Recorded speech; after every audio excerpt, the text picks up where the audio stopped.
say it again, they can never have a nuclear weapon. That is why in Operation Midnight Hammer last June,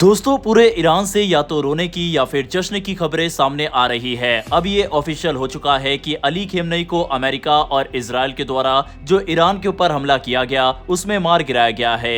उसके बाद Iran की media और सड़कों पर आकर लोग रोते हुए दिखाई दिए। यहाँ तक कि भारत के कश्मीर में भी अली खेमनेई की मौत के बाद लोग प्रदर्शन करते हुए सड़क पर उतर आए।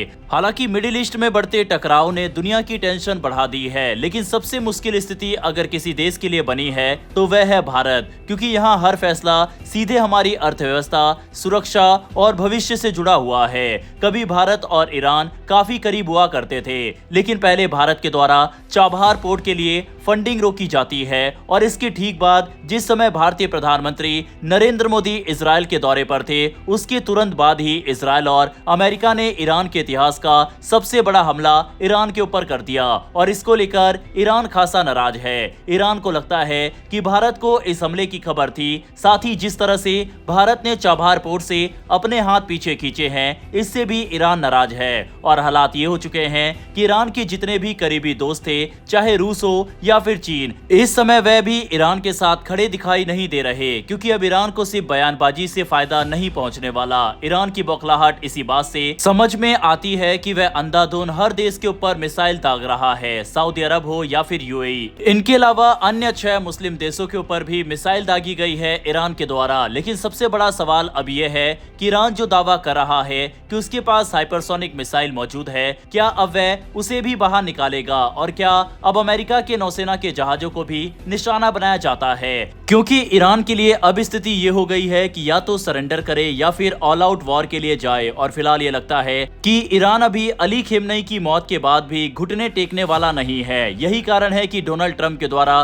ट्वीट करके ये कहा गया है कि अली खेमनेई को हमने मार गिराया है और हम चाहते हैं कि ईरान के लोग सड़कों पर आकर प्रदर्शन करें और ईरान में सत्ता परिवर्तन करें। यही सही समय है ईरान में बदलाव लाने का। लेकिन एक सच ये भी है कि अली खेमनेई के समर्थक इस समय काफी दुखी है। ऐसे में क्या ये प्रदर्शन संभव हो पाएगा?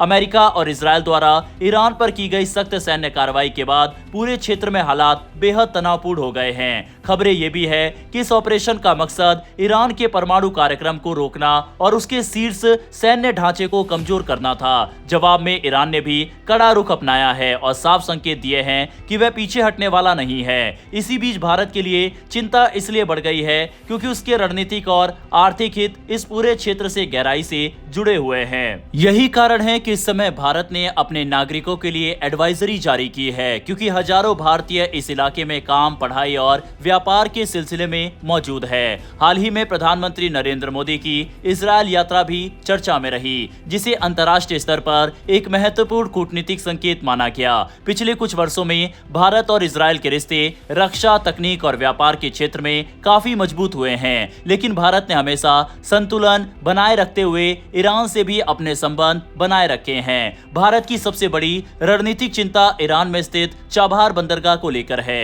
ये बंदरगाह भारत के लिए बेहद अहम है, क्योंकि इसी रास्ते से भारत को मध्य एशिया तक पहुंच मिलती है, बिना पाकिस्तान के रास्ते पर निर्भर हुए। ये प्रोजेक्ट चीन पाकिस्तान के ग्वादर बंदरगाह के मुकाबले भारत की रणनीतिक चाल माना जाता है।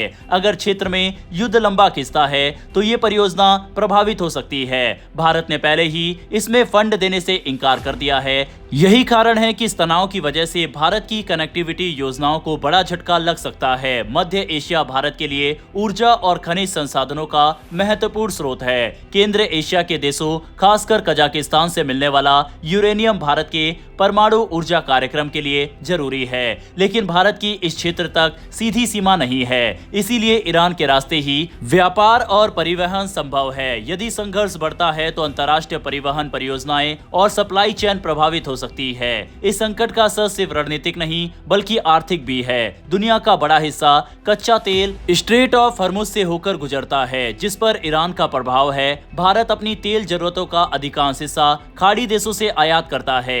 अगर ये रास्ता बाधित होता है तो अंतर्राष्ट्रीय बाजार में तेल की कीमतें तेजी से बढ़ सकती है, जिसका सीधा असर भारत में पेट्रोल और डीजल की कीमतों पर पड़ेगा और आम लोगों की जेब पर बोझ पड़ेगा।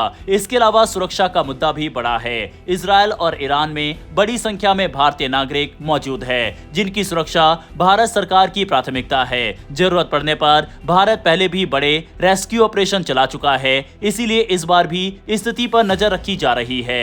इस पूरे घटनाक्रम में चीन और पाकिस्तान की भूमिका को भी नजरअंदाज नहीं किया जा सकता। दरअसल अगर ईरान कमजोर होता है तो चीन इस क्षेत्र में अपना प्रभाव बढ़ाने की कोशिश कर सकता है, खासकर अफगानिस्तान और आसपास के इलाकों में। वहीं पाकिस्तान को भी क्षेत्र समीकरण बदलने का मौका मिल सकता है, जो भारत के लिए नई चुनौतियां खड़ी कर सकता है। फिलहाल हम देख भी रहे हैं कि अफगानिस्तान और पाकिस्तान का युद्ध चल ही रहा है। दूसरी तरफ दोस्तों, इस समय की ताजा खबर यह है कि ताबड़तोड़ हमले इस समय ईरान के द्वारा खाड़ी देशों पर किए जा रहे हैं। यूएई की तरफ से अपने नागरिकों को अलर्ट भेज दिया गया है हमले का। आप स्क्रीन पर ये तस्वीर देख सकते हैं, जो कि ईरान के द्वारा हमले किए गए हैं उसकी है। और आपको ये जानकर हैरानी होगी कि ये हमले इजरायल और अमेरिका के ऊपर नहीं बल्कि ये खाड़ी देशों के ऊपर है। इसके अलावा अली खेमनेई की मौत के बाद दुनिया भर में अब प्रदर्शन का सिलसिला शुरू हो चुका है।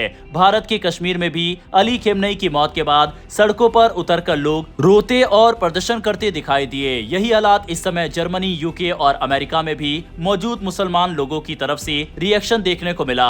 हालांकि दोस्तों, ऐसा नहीं है कि हर जगह सिर्फ मातम ही मनाया जा रहा है। दुनिया के कई कोने से जो तस्वीर सामने आ रही है वहां देखने को मिल रहा है कि अली खेमनेई की मौत के बाद लोग सड़कों पर उतरकर जश्न भी मनाते दिखाई दिए। आप स्क्रीन पर ये तस्वीर देख सकते हैं। बताया जा रहा है कि लोग अलग अलग देशों में इसके लिए जश्न मना रहे हैं और धन्यवाद ट्रंप और धन्यवाद नेतन्याहू का पोस्टर हाथ में लिए दिखाई दिए। कुछ रिपोर्ट्स और लोगों का यह भी दावा है कि ईरान की राजधानी तेहरान में भी लोगों ने इस मौत की खुशी मनाई है। खुद अमेरिका की कई न्यूज एजेंसियों की तरफ से ये दावे और यहाँ की फुटेज सार्वजनिक की गई है। हालांकि ये कहना मुश्किल है कि वह तस्वीर और फुटेज लेटेस्ट है या फिर इससे पहले जो प्रोटेस्ट हुआ था उसकी है। आप अपने स्क्रीन पर अमेरिका और ब्रिटेन की तस्वीर देख सकते हैं, जहां पर लोग ईरान का झंडा लेकर सड़कों पर दिखाई दिए। जर्मनी के अंदर भी कुछ इसी तरह के हालात दिखाई दिए। लोगों के द्वारा कार रैली निकाली गई और इस तरह का प्रदर्शन कर रहे हैं। साफ है कि ईरान के सुप्रीम लीडर की मौत के बाद खुद मुस्लिम लोग भी दो हिस्सों में बटे दिखाई दिए।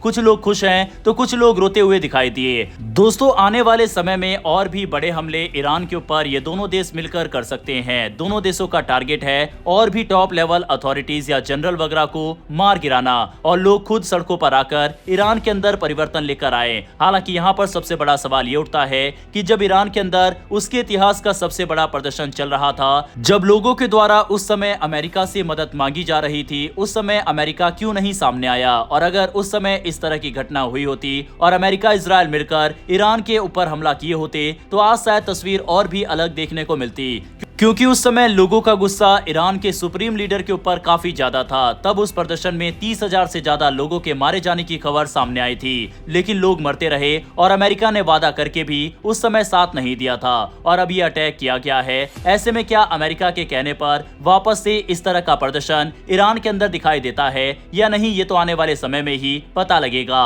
बहरहाल इससे रिलेटेड कोई भी अपडेटेड न्यूज सामने आती है तो हम वीडियो लेकर हाजिर हो जाएंगे। इस पूरी अपडेट पर अपनी राय कमेंट बॉक्स में लिखकर बताइएगा। साथ ही अगर आपको हमारी कवरेज पसंद आई हो तो वीडियो को लाइक करके आने वाली ऐसी वीडियो के लिए नीचे दिए गए सब्सक्राइब बटन को प्रेस कर बेल आइकन को जरूर दबा लें। फिर मिलेंगे ऐसी एक नई वीडियो के साथ। धन्यवाद। जय हिंद, जय भारत।